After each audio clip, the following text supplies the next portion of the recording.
You know that feeling when you're searching for just the right word, but everything that comes to mind feels, well, a bit off. Like Hmm. you know there's a perfect descriptor out there, but you just can't quite grasp it. Absolutely.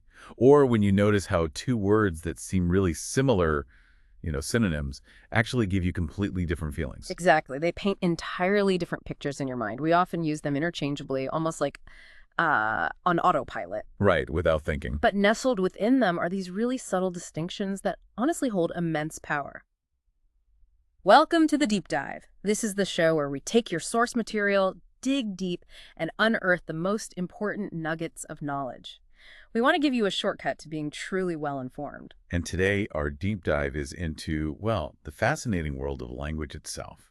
Specifically, we're getting into the intricate nuances of synonyms and antonyms. Okay, so what's our guide here? Our compass for this journey is a real treasure trove, Webster's Dictionary of Synonyms and Antonyms, which was created in cooperation with the editors of Merriam-Webster themselves. Ah, the expert. Exactly. And we're going far beyond just, simple definitions here. Our mission, really tailored for you, the listener, is to peel back the layers. Okay. We want to understand why certain words get chosen over others, what they truly imply, and crucially, how mastering these subtleties can fundamentally sharpen your thinking and ultimately how you communicate. Think of it as a masterclass in linguistic precision. Precisely. I have a feeling we're all about to have a few aha moments today as we unpack some of these surprising distinctions. I think so too. We're going to explore the real-world impact of choosing that perfect word and reveal how these seemingly small differences can actually lead to profound clarity. It's really about becoming truly articulate, isn't it? Yes, not just verbally, but in your understanding of the world around you and how it's described. It changes how you perceive things. It admirably does. All right, let's kick things off. Let's look at a group of words that all seem to relate to the circumstances where something happens. At first glance, words like background, setting, environment, milieu, mise en scène, they might seem pretty interchangeable, like different ways to just say where. Yeah, they all point to context. But as we'll quickly discover, each one paints a really specific picture and implies a unique relationship to whatever action or subject we're talking about. They certainly do. Let's start with background. Our source clarifies that this term often refers to those aspects of, say, a stage or a picture that are most remote from the viewer. Okay, like physically distant. Right. Think of city streets visible in the background in a photo. They provide context, sure, but they aren't the main focus. The main action is happening in front of them. Got it. The stuff behind the main thing. But what's perhaps even more fascinating and really relevant for our daily conversations is how background extends to mean the circumstances or events that precede something. Ah, the history of it. Exactly. So if we talk about someone having a background that prepared her well for the task, Hmm. we're not talking about a painting. We're delving into their prior experiences, their education, maybe the historical context that laid the groundwork for what they're doing now. So it's foundational, often less prominent than the main subject, but still crucial in influencing what comes next. It's the subtle groundwork, the history, that informs the present moment. It's what came before. That distinction is so critical, isn't it? Because you often hear people say, give me some background, and they almost always mean that second sense, the historical context, the lead up. The backstory. It's like wanting to know the whole story leading up to the main event, even if you're not going to focus on every single detail of that history. What's the biggest risk if you mix this up with, say, just a general scene? Well, the risk is losing precision, really. You just say the scene was tense, you miss out on why it was tense.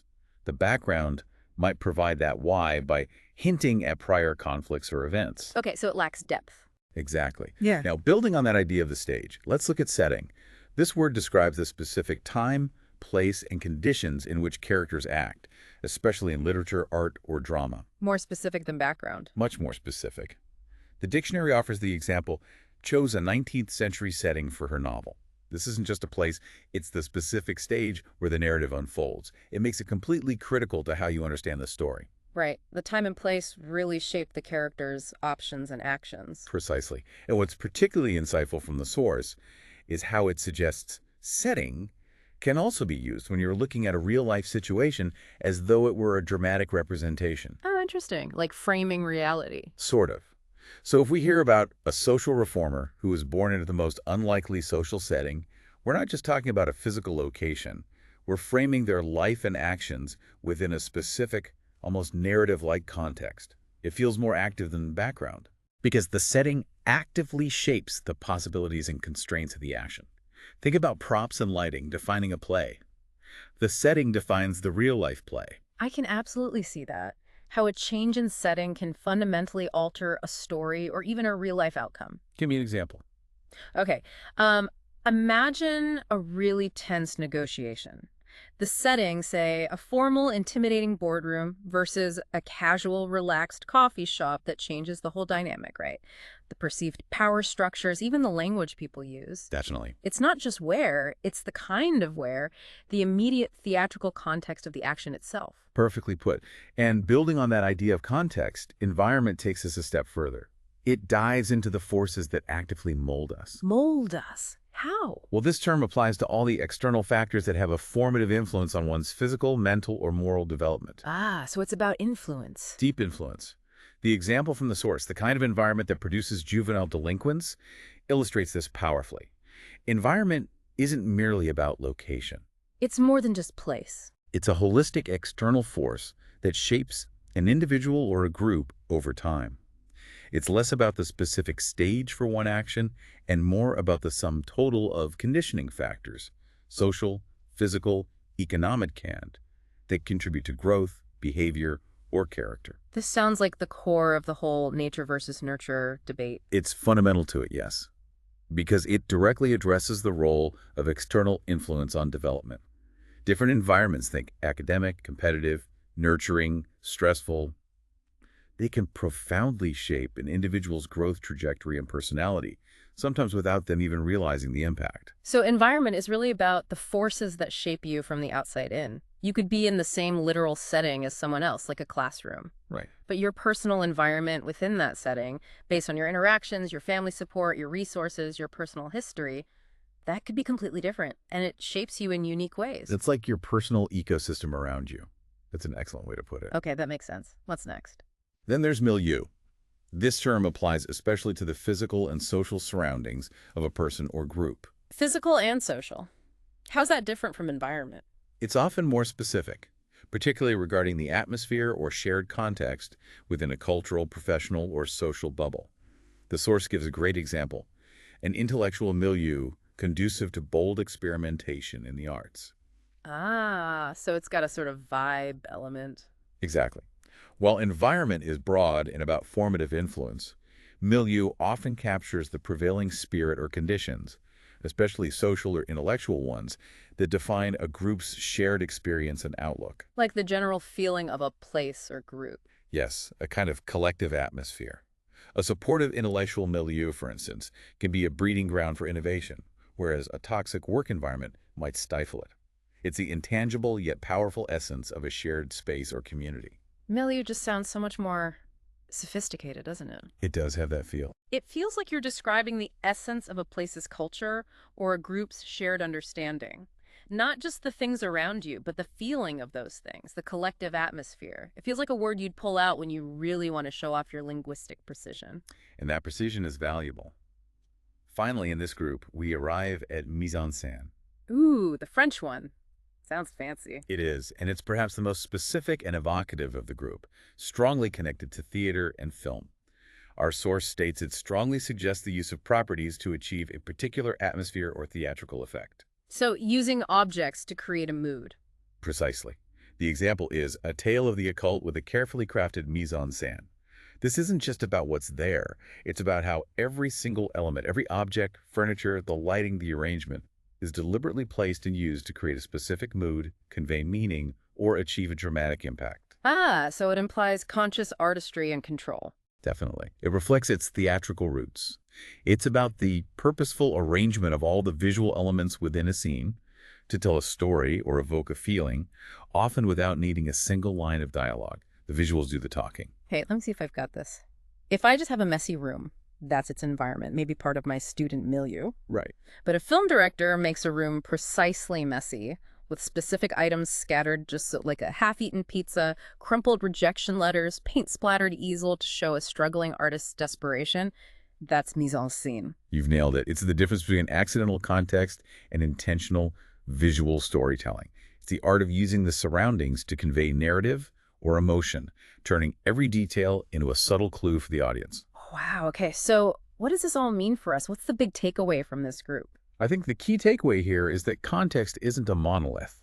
It's not just one thing. These words allow us to pinpoint whether a situation's where is acting as an unseen foundation, Like background, an active stage, setting, a shaping force, environment, a shared cultural vibe, or a deliberately crafted narrative element. mise en scene. Got it. And understanding these nuances helps us avoid vague language, especially when you're trying to pinpoint the exact type of surrounding or influence you're discussing. It's the difference between just a general observation and a really precise articulation, isn't it? It allows for a much richer understanding of any situation. Absolutely. So think about how you describe a situation in your own life, or maybe when you're explaining a complex problem at work or analyzing something you've read. Are you really talking about the general background of events? Or the specific setting where key actions unfolded. Or maybe the formative environment that shaped someone involved? Or the cultural milieu of the organization or group. Or even the deliberately crafted mise en scène of, say, a public event or a political rally. Getting that precision right changes everything. It allows you to communicate exactly what you mean. And for others to really understand it, it's about clarity. Exactly. Clarity and depth. Okay, fascinating stuff. Having explored how words define the canvas, our surroundings, let's now turn our linguistic lens to the brushstrokes of human action. Okay. Specifically, when those actions stray into the realm of not morally good behavior, we often toss around words like bad, evil, ill, wicked, naughty. Yeah, pretty casually sometimes. But this group reveals a truly dramatic spectrum. You definitely wouldn't want to mix these up. They carry such different weight. Indeed, the emotional and moral weight each carries is immense. Let's start with the most common one, bad. Okay. Our source indicates that bad may apply to any degree or kind of reprehensibility. It's a very general term, almost a default negative. Like the example, the bad guys in a Western. Exactly. Simple, straightforward. Its antonym is good. The sheer generality of bad means its impact relies heavily on context. How so? Well, you can have a bad day, which is just a minor again. inconvenience, right? Boy. Or you can make a bad decision, which could have incredibly serious consequences. The word itself doesn't carry inherent severity. The situation defines it. Precisely. That makes it incredibly versatile, but also potentially vague if you need more impact. So it's the linguistic equivalent of a Swiss Army knife for negativity. It works for pretty much anything negative, from a stubbed toe to a major ethical lapse. But because it's so broad, it kind of lacks punch unless the context screams the severity. I suppose that's why we have other stronger words. Precisely. And that brings us to evil. Now, this is a much, much stronger term than bad. Oh, yeah. It usually carries a baleful or sinister connotation. Our source provides the example, evil men who would even commit murder. That paints a stark picture. It does. It implies a profound malevolent force, a deliberate intent to cause significant harm that transcends simple wrongdoing or mistakes. Its antonyms, exemplary and salutary, really highlight this contrast. Exemplary, like a model of goodness. Yeah. Salutary, beneficial. So evil is the polar opposite. Exactly. Evil is often reserved for acts of absolute wickedness, suggesting a deep-seated depravity, maybe even a desire for destruction or suffering for its own sake. Comparing a bad habit, like biting your nails, to an evil act, like genocide, it immediately shows the vast difference in impact and perception. Absolutely. We instinctively reserve evil for truly heinous, often dehumanizing deeds, acts that seem fundamentally opposed to what we consider good or humane. That's a word we absolutely do not throw around lightly, and for good reason. Yeah. It suggests a complete absence of good, almost a pure darkness. It also feels like it carries a universal condemnation, doesn't it? Like it crosses cultural boundaries. It does. It's a powerful and often absolute descriptor in many contexts. Next up, we have ill. Ill, like ill will. That's a common use. The term itself may imply malevolence or vice. The dictionary's example is paid dearly for his ill deeds. Okay, so ill deeds. How's that different from bad deeds or evil deeds? Well, while it shares an antonym with bad, good, ill often suggests a harmful consequence or a morally unfortunate action. Sometimes it feels less about inherent malice and more about the negative outcome or a character flaw that led to it. So less about intent, more about the unfortunate result. Sometimes, yes. It can also feel more formal or literary than bad or evil. Think of ill will versus evil intent. Ill will suggests a negative disposition that might lead to harmful actions, but evil intent points to a direct, malevolent plan. Okay. Similarly, being in ill repute means having a bad reputation, which is a negative consequence, rather than necessarily being an inherently evil person. It's often about unfortunate circumstances or a flawed character leading to poor results. So ill is almost like the problematic state or effect of being not good, rather than the act itself or the inherent nature of the person. It's got a slightly archaic feel to it as well, hasn't it? It does. Which adds to its distinct flavor, like something you'd read in a classic novel. That's a keen observation. Now let's look at wicked. Ah, the Wicked Witch of the West. Exactly. Our source states this word usually connotes malice and malevolence, as in a wicked person who delighted in the suffering of others. Delighted in suffering. Okay, so while it's similar to evil, wicked often emphasizes a delight in causing suffering, or a mischievous, often active malevolence. It can feel a bit more personal, even playfully spiteful in some contexts, but still deeply malicious at its core. So it's the enjoyment factor. That's often key. The wicked witch in a fairy tale often enjoys her cruelty. Her wickedness is active and often gleeful, which sets her apart from, say, a generically evil force like a shadow monster. It's that specific enjoyment of malevolence that often distinguishes wicked. Ah, so Wicked has an almost theatrical flair, a sense of active, deliberate, even enjoyable nastiness. It's not just bad, it's bad with a flourish, maybe a cackle. That captures it well. I remember once reading a review that described a play's antagonist as having a wicked grin, and that one word immediately told me everything about their personality: sly, malicious, enjoying the trouble they cause. It's remarkably evocative, isn't it? Mm. And then we pivot sharply to the last one in this group. Naughty. Naughty, quite a change of pace. A huge contrast. This word applies either to trivial misdeeds or to matters impolite or amusingly risque. Trivial or risque, okay. The dictionary's example looked up all the naughty words in the dictionary, clearly illustrates its lighter, often humorous connotation.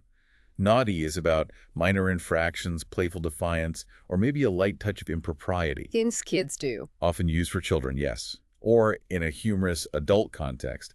It significantly diminishes the severity of the action compared to all the others we've discussed. You absolutely wouldn't describe a serial killer as naughty. Oh, the image that conjured. Great. It would be absurd. The difference between a child being naughty for sneaking a cookie and someone committing an evil act is just immense. This really drives home the point about calibration, doesn't it? It does. The sheer comedic effect of using naughty in a truly serious context really highlights its actual, much lighter meaning. Exactly. And the humorous implications of naughty further emphasize its trivial nature compared to bad, evil, ill, or wicked. It's an essential part of the spectrum, showing the lower bound. Okay, so here's where it gets really interesting, I think. The key insight from this group seems to be that describing moral judgment isn't about finding just any negative word. No, not at all. It's about calibrating your language to the precise severity, the intent, and the nature of the behavior you're describing. This precision is absolutely critical. Misusing these terms can lead to significant misinterpretations, whether you do it unintentionally or sometimes deliberately. How so? Well, think about it. If a news report describes a minor offense, maybe a procedural error, as evil, it massively inflates the severity. Right, it manipulates the reader's emotions. Exactly. It can create an emotional response totally disproportionate to the actual act. Uh. Conversely, calling something truly heinous merely bad or naughty can trivialize it dangerously. So when you're consuming news, listening to political debates, or even just hearing casual conversations, you need to pay close attention to how these specific terms are being used. Ask yourself, are they accurately reflecting the gravity or the lack thereof of the situation? Understanding this allows you, the listener, to discern potential manipulation or just unintentional misrepresentation. It arms you with critical thinking skills to analyze the world around you more effectively. It's about seeing through the language to the reality underneath. Okay, let's shift gears again. Life throws a lot at us, doesn't it? It certainly does. And when it comes to dealing with things that are trying or painful, we have a whole arsenal of words. Think about bear, suffer, endure, abide, tolerate, brook, stand. A lot of ways to talk about hardship. But each one describes a very different stance in the face of that hardship. They reveal varying degrees of agency, acceptance, or defiance. It's not just that you're going through something difficult. It's how you're going through it. Exactly. Where do we start? Let's start with bear. Our source tells us this usually implies the power to sustain what is distressing or hurtful without flinching or breaking. Power to sustain. The example given is forced to bear one personal tragedy after another. This word suggests a strong inner capacity, an ability to carry a heavy burden, or withstand significant pain without collapsing under its weight. It sounds like fortitude. It speaks exactly to fortitude and resilience, a strength that allows one to withstand repeated blows without faltering. Think of bearing the weight of responsibility, or bearing a grudge, or bearing a difficult truth. It's about sustaining something heavy, often over time, through sheer inner strength. So bear is fundamentally about inner strength, about not breaking under pressure. It implies a kind of quiet, almost stoic resistance, a steady resolve, a core strength. It truly is. Now contrast that with suffer. Suffer feels more negative already. It often suggests acceptance or passivity rather than courage or patience in bearing. Passivity. Interesting. An example, never suffered a single insult to go unchallenged, is particularly telling because it's a negation. It shows that while suffer implies experiencing pain or hardship, it often carries that connotation of passively receiving it, of being acted upon. The negation, never suffered an insult to go unchallenged, implies an active refusal to accept that passivity. It highlights that the default implication of suffer is often a lack of active resistance. Okay, so you might suffer an illness, which is largely a passive state where the illness acts on you. Right. But you don't suffer injustice if you actively challenge it. You refuse to be passive. That's a fascinating distinction, isn't it? A suffer often implies that default state of being acted upon, unless specified otherwise. It's almost the opposite of proactive resistance, like the difference between just getting rained on and actively putting up an umbrella. Got it. What about endure? Next, we have endure. This implies meeting trials and difficulties with continued firm resolution. Continued firm resolution sounds stronger than suffer. It is. Our source illustrates this with endured years of rejection and neglect. Endure combines the notion of bearing the weight, like bear, but adds a crucial sense of persistence through time. The time element. Yes, it speaks to steadfastness in the face of prolonged difficulty, a long-term commitment to remaining firm and unyielding despite ongoing challenges. It's not just holding up for a moment, but continuing through a difficult phase, like enduring a long journey or during a tough period in life, maintaining that resolution throughout. So endure adds that element of time and persistence. You don't just bear it, you keep going through it, often for an extended period, with that continued firm resolution. It's really about the journey through hardship. Correct. A journey met with resolve.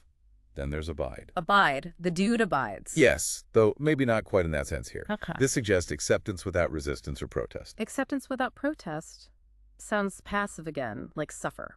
It can be, but it implies a level of tolerance that can border on resignation or a kind of settled acceptance, even if the thing being abided is disliked. The example provided is telling.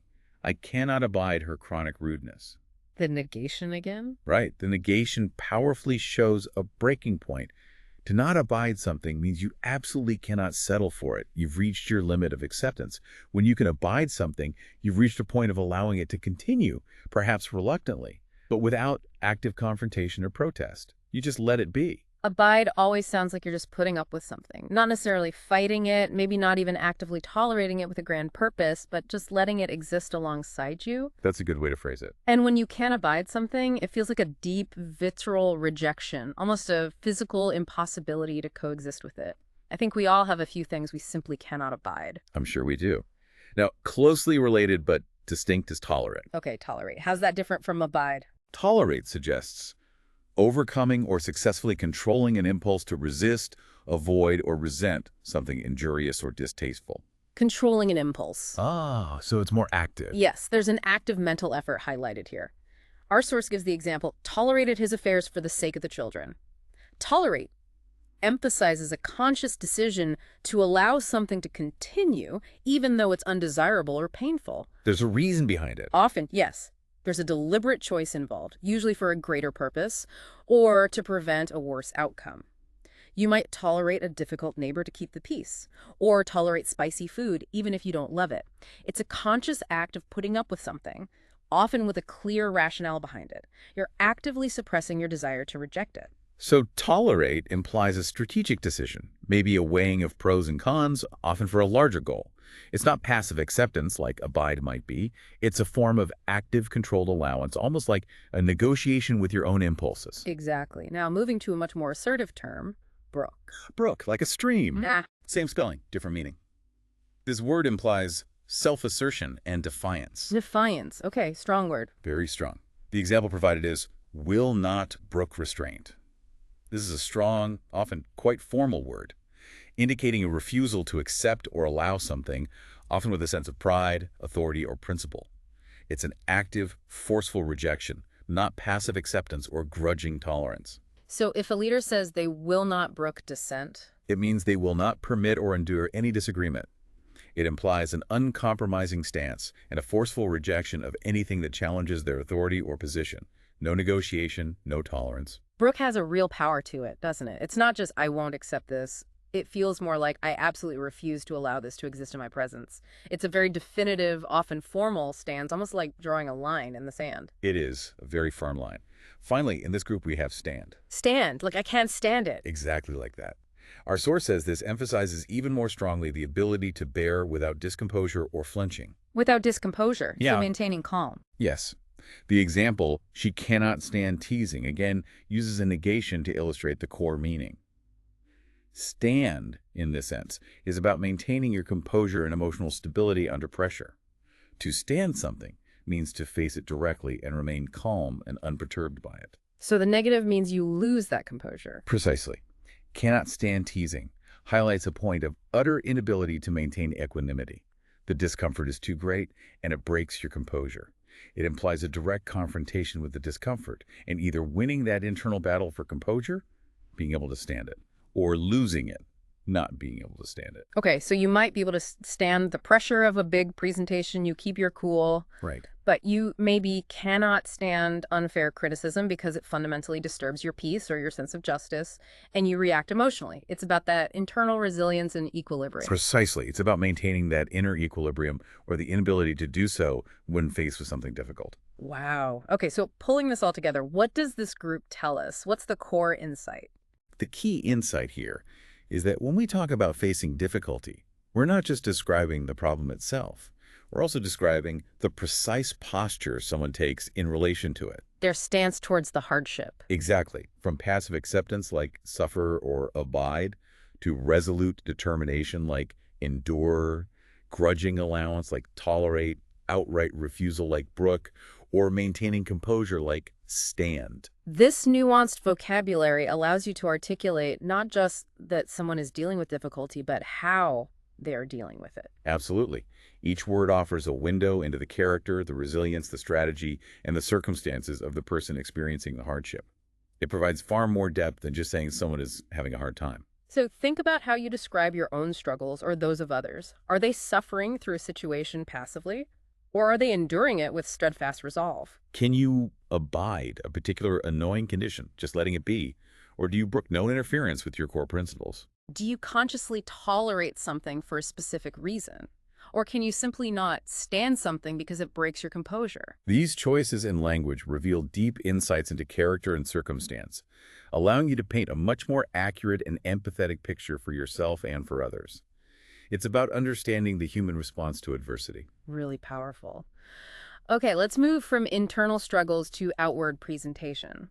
You know how much our actions, even just how we stand or walk, can say without us uttering a single word. Oh, absolutely. Nonverbal cues are huge. This next group dives right into that. We're looking at words describing the outward manifestation of personality or attitude, things like bearing, deportment, demeanor, mien, manner, carriage. All ways we present ourselves to the world. Exactly. But each has a distinct flavor, from just a subtle posture to a carefully cultivated grace or attitude. They reveal so much about us, often unconsciously. Let's start with bearing. Bearing, okay. Our source says it's the most general of these words, but now usually implies characteristic posture. It cites a woman of regal bearing. Regal bearing, like how a queen holds herself. Exactly. This term is primarily about how one holds oneself physically, the way a person stands, walks, carries their head. It often conveys status, confidence, nervousness, or an overall disposition just through posture. So it's the broad impression of how someone carries themselves physically in the world. Right. Think of a soldier's stiff, upright bearing, or someone with a confident bearing that seems to fill a room. It's the visible manifestation of their presence, their physical signature. Okay, so bearing is almost like your personal physical signature, how you naturally, or perhaps intentionally, present your physical self to the world. It's the first impression your body makes. That's a great way to think of it. Next, we have deportment. Deportment sounds a bit old-fashioned, like from finishing school. It can have that connotation. The word suggests actions or behavior as formed by breeding or training in regard to the amenities of life. Ah, training. That fits the finishing school idea. Right. The example, a child with atrocious deportment, clearly illustrates this. Deportment implies learned behavior, particularly in social settings. It's about adherence to societal rules of conduct, good manners, politeness, etiquette, often linked to education, upbringing, or formal training. So it's about how one conducts oneself according to established social norms. Yes, like a student's deportment expected in a classroom, or the formal deportment required at a state dinner. It's about the observable execution of good manners or proper conduct. So this is less about inherent posture like bearing and more about learned social graces and behavior, like following a set of unwritten rules in a social context, often associated with a certain kind of training or upbringing. Precisely. It's about learned conduct. Then we have demeanor. Demeanor, I hear that one more often. Yes, it's more common. This suggests one's attitude as expressed by behavior among others. The dictionary provides the haughty demeanor of a head waiter as an example. Haughty demeanor. So it shows attitude. Exactly. Demeanor is directly tied to one's current mood or attitude, as it manifests through actions, expressions, and overall conduct in a social interaction. It's less about learned rules of etiquette, like deportment, and more about the immediate attitude or disposition being projected. So it's more changeable than deportment. Generally, yes. A Yeah. calm demeanor during a crisis or an agitated demeanor before a big presentation both instantly communicate an internal state in that moment. It's your attitude made visible through your behavior right now. So demeanor is a more immediate, dynamic reflection of how you're feeling or what your attitude is in a specific situation, rather than a fixed personal characteristic or learned skill. It's what you project in that interaction. That's right. It's the outward expression of your current inner state. Moving on to mean. M-I-E-N. Mean. Okay, less common again. Yes, a bit more literary, perhaps. Yeah. This term refers both to bearing and demeanor, often as indicative of mood. Both bearing and demeanor, so posture and attitude combined. Yes, often working together to signal mood. Our source provides a mean of supreme self-satisfaction. Mean is often more poetic or formal, combining elements of posture, bearing, and general expression, demeanor, to convey an internal state or mood. It's a holistic impression of someone's outward self that reveals their inner thoughts or feelings. It's the overall vibe they give off. Kind of. Think of a somber mien after receiving bad news, or a joyful mien on a wedding day. It conveys a powerful, overarching emotional state through the combination of physical presence and expression.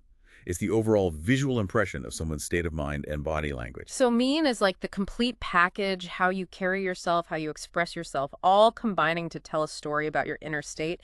It feels very descriptive, almost literary, giving a sense of the whole person in a single glance. It does. It encapsulates that overall expressive quality very well. Then, manner. Manner, as in bedside manner. That's one common use, yes.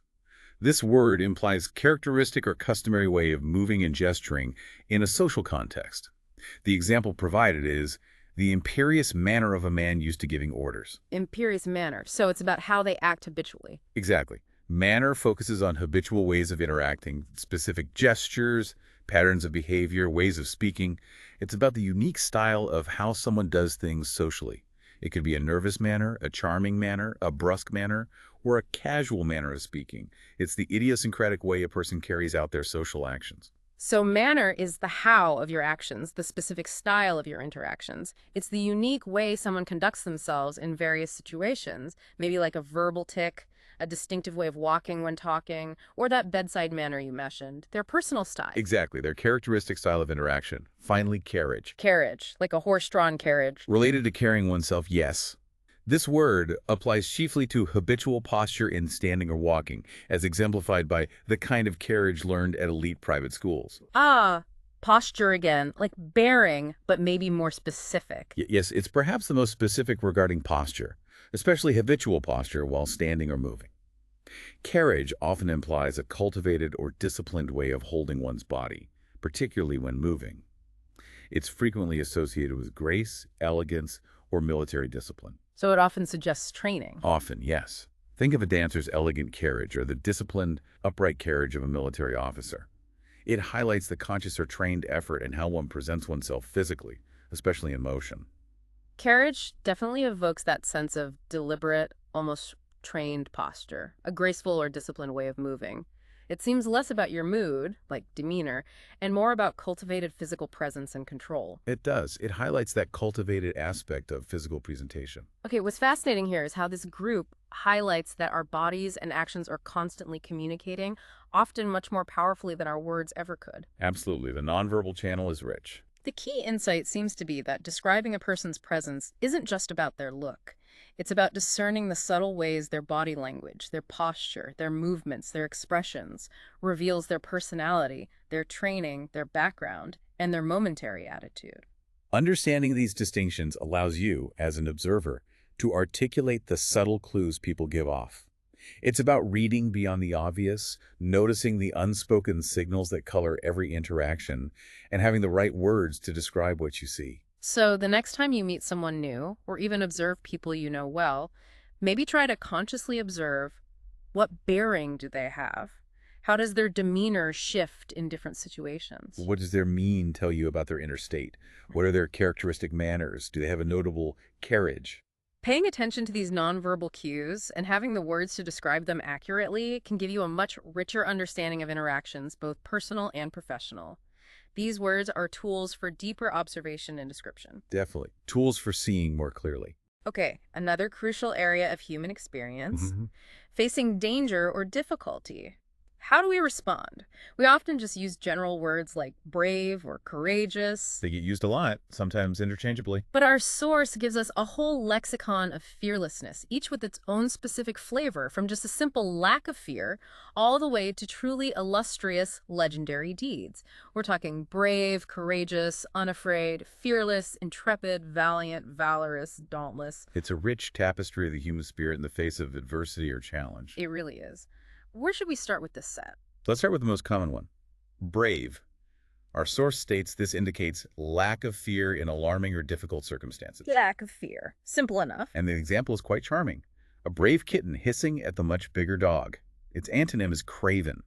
Craven meaning cowardly. Okay. Brave is the most general term for lacking fear. It can apply to both small acts, like the kittens, and grand ones. It emphasizes the simple absence of fright in a challenging situation. A brave decision or a brave stand against bullying showcases a basic absence of fear when facing something daunting. It's the fundamental, perhaps almost instinctive, rejection or absence of fear. So brave is the foundational level, simply not being afraid when maybe you should be, or acting despite fear. It's often about the courage of the moment. Exactly. Now moving on, courageous. This implies temperamental stealth-heartedness and readiness to meet danger or difficulties. Temperamental stout-heartedness sounds like it's part of their character. That's the implication. The dictionary gives courageous stance before the unruly crowd. Its antonym is pusillanimous, meaning timid or lacking courage. Right. Courageous suggests an innate quality of heart, a fundamental readiness baked into someone's character to confront challenges. It feels more like a core character trait, a spirit of resilience, rather than just a single action in one moment. So it's deeper than brave. Often, yes. A courageous leader demonstrates not just an absence of fear in one instance, but a profound strength of spirit that it enables them to face adversity head-on, repeatedly, as part of who they are. It's a way of being. Okay, that makes sense. Brave is an act, courageous is a trait. What about unafraid?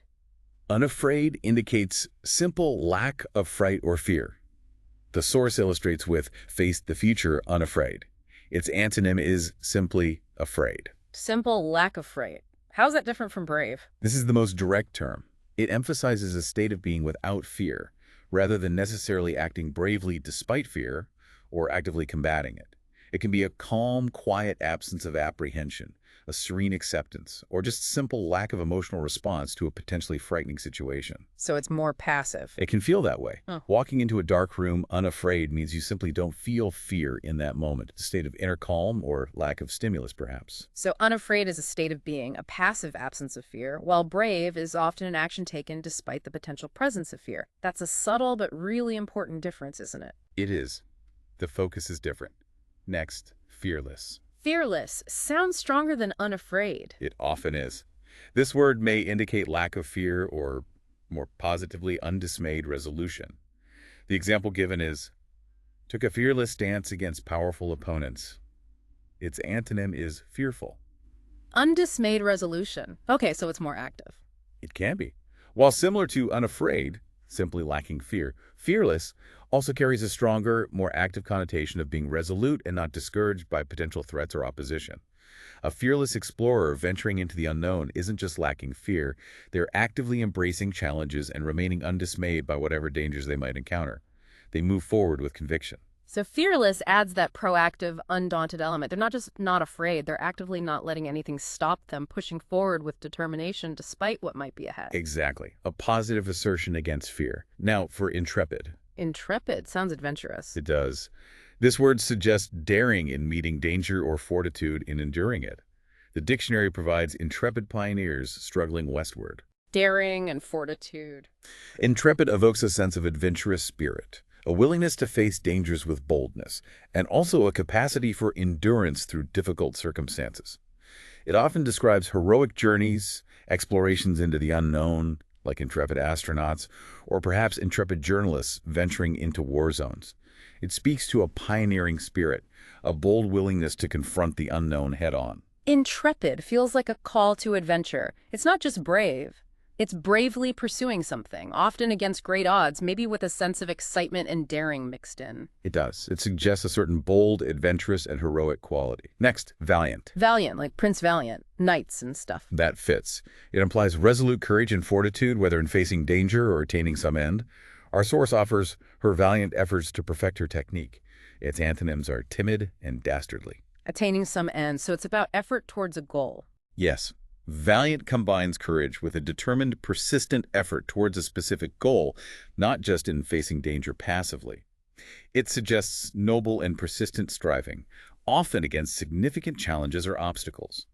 You can have valiant attempts to save a failing company, or a valiant defense in battle. It's about courageous striving and honorable effort towards an objective. So valiant is about courageous effort and determination, almost like a noble struggle to achieve something important, regardless of how difficult the path is. It highlights the effort. That's a perfect summary. Then we have valorous. Valorous sounds even more elevated than valiant. It is perhaps the most elevated term in this group, as it suggests illustrious accomplishments. The example connects it directly to heroism. The valorous deeds of King Arthur's knights. Illustrious accomplishment, so it's about the results, the fame. Yes, valorous specifically links courage to heroic, often legendary achievements. It's about actions that are worthy of renown, historical recognition, and sometimes even mythologization. You'll often find this term in epic narratives or historical accounts describing feats of exceptional bravery and skill that stand out as truly extraordinary, earning lasting fame and admiration. So valorous takes us firmly into the realm of legend and epic heroism.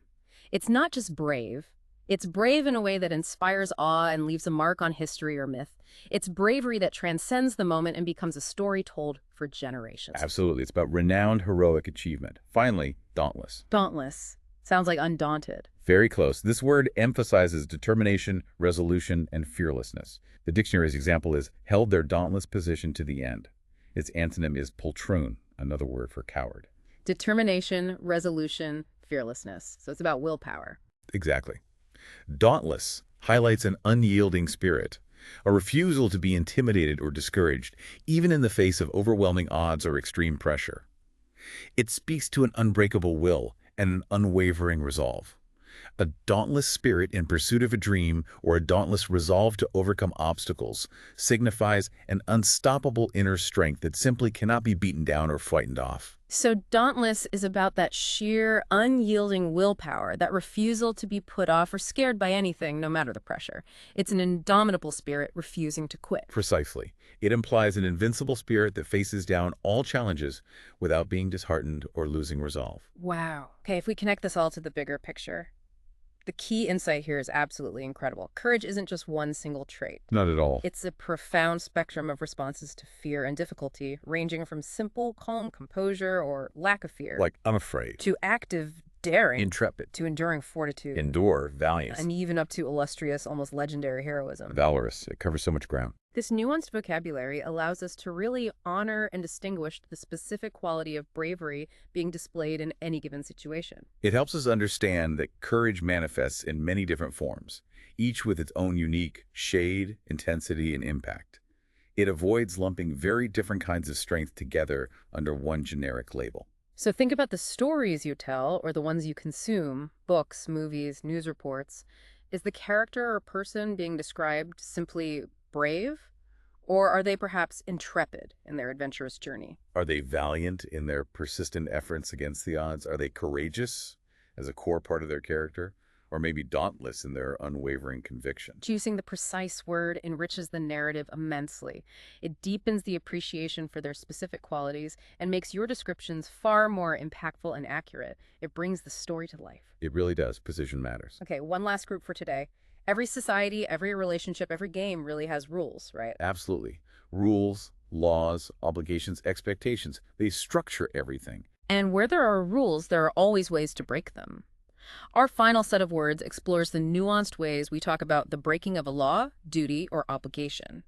We're looking at breach, infraction, violation, transgression, trespass, infringement. Another set where the differences are crucial.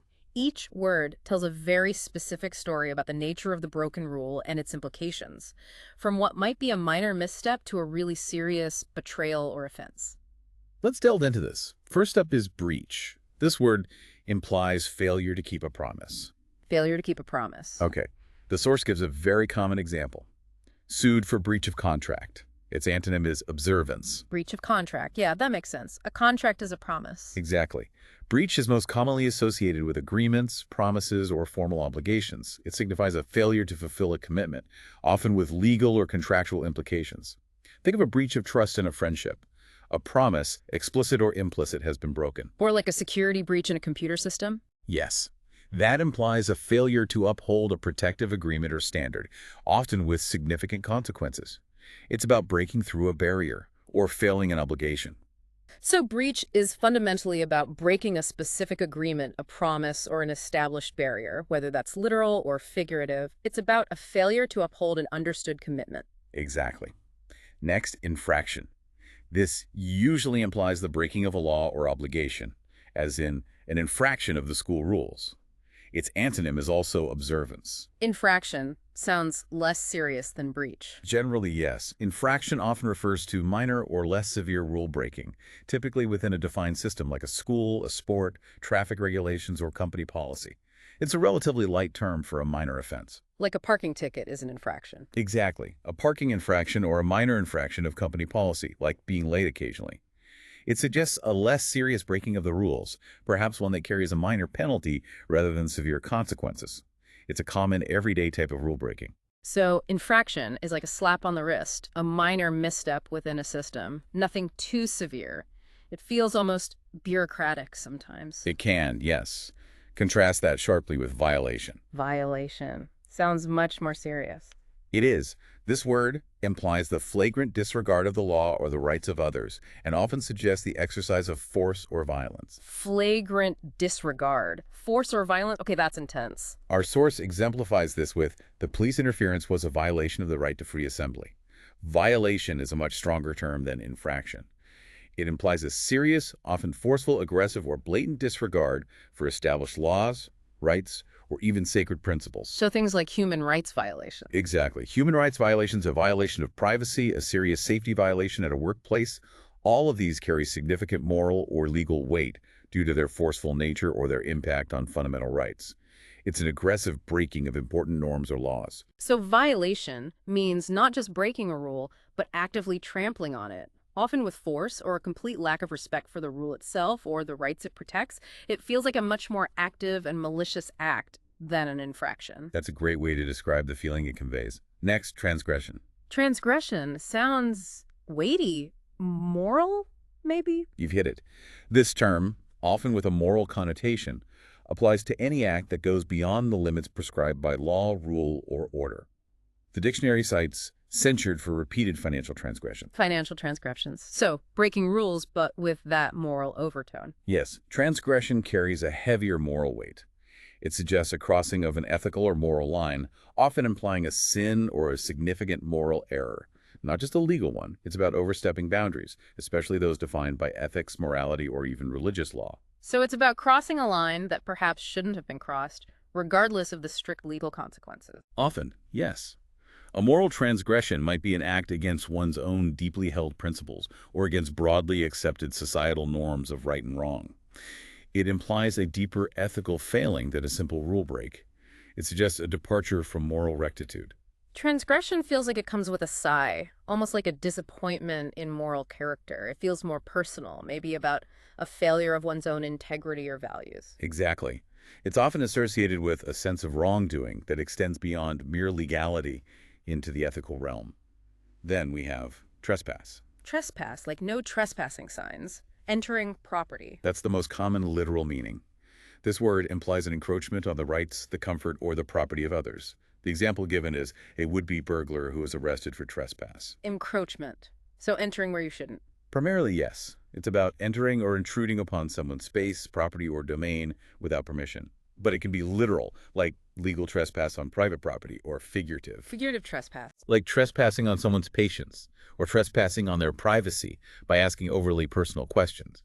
The core idea is an uninvited intrusion, a crossing of a defined personal or property boundary where you weren't welcome. So trespass is literally or figuratively crossing into someone else's space, physical, emotional, intellectual, without permission.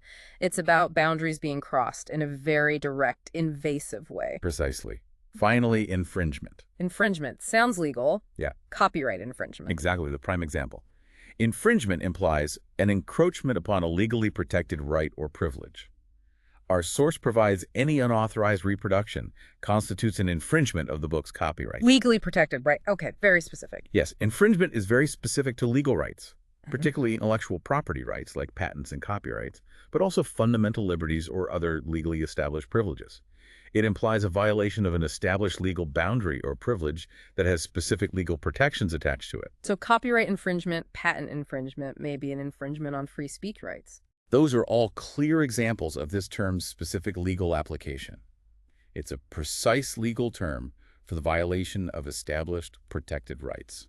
So infringement is like a direct legal challenge to an established right. It's highly specific to the legal domain, with clear legal ramifications, often tied to ownership, creativity, or protected status. It is, and it carries those clear legal ramifications. Okay, looking at this whole group breach, infraction, violation, transgression, trespass, infringement, it raises an important question. Why do we need so many words for just breaking rules? What's the core insight here? I think the key insight is that the nature, the severity, and the context of the broken rule matter immensely.